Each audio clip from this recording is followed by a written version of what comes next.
I'm Erin Gonzales, a registered dietitian and certified eating disorder specialist. And this is Kirsten Mensing, parent and community volunteer. And we're gonna talk about the signs and symptoms of eating disorders in young people and what to do when you see the signs. How do I know if my son or daughter has an eating disorder? What are the signs? One of the things is weight concerns, is that the person expresses concern about body shape or weight, or expresses a desire to lose weight or just simply look different than how they currently. And also talking excessively about food, healthy eating, or clean eating. And also talks about dieting or excessively or is actively on a diet. And then also a change in exercise and an increased regimen or physical activity without also increasing the caloric intake, and becoming anxious if he or she cannot exercise on a given day.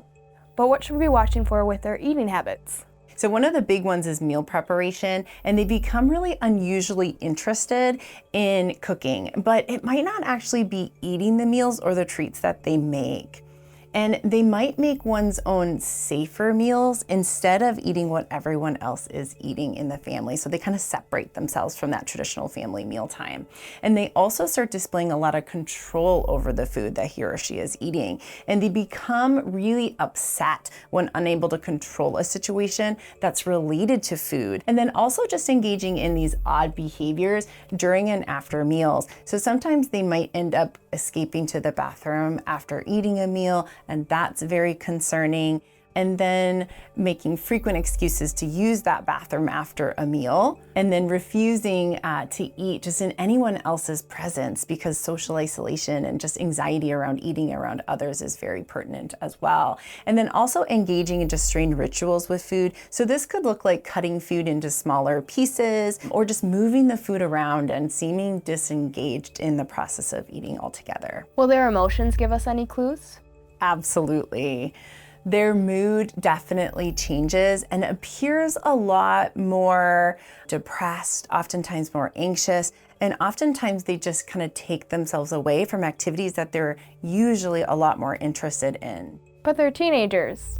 Isn't that normal for all teens? Yeah, this can definitely be challenging with that teenager stage. And almost all teenagers do definitely experience some kind of mood fluctuations normally, but with the eating disorder, because it goes hand in hand, generally those symptoms are going to be even bigger. So the depression worsens, the anxiety worsens, the mood and the irritability, they're just all even worse than what it would normally be for a moody teenager. Are there other changes that we should be aware of?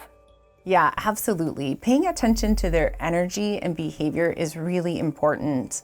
Can an eating disorder be triggered by what's going on in their lives? It's really important to take a look at what's going on in the child's life. There can be many personal stressors: being bullied about their shape, their development, their lack of development, height, weight. These can all play a really big role. And anxiety. Are they extremely anxious about school and grades? Have they had any kind of personal trauma that's happened recently in their lives? And also just even their self-confidence. All of these things together can influence the development of an eating disorder. What should we do as parents if we notice any of these signs or have concerns about an eating disorder? The best thing that we can do is start the conversation, because eating disorders really thrive in isolation, and they're generally a way that the child is trying to get an unmet need, and they're trying to communicate this in their lives. So gently express your concerns to him or her, and really just let them know that you're there to talk and that you love them. My last question is, when should we seek help from a medical professional?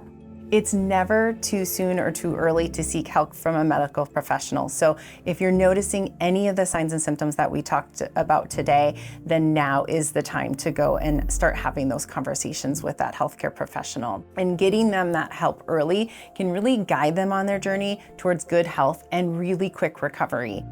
Thank you, Erin, for sharing all that information with us today. Yeah, thanks so much for having me.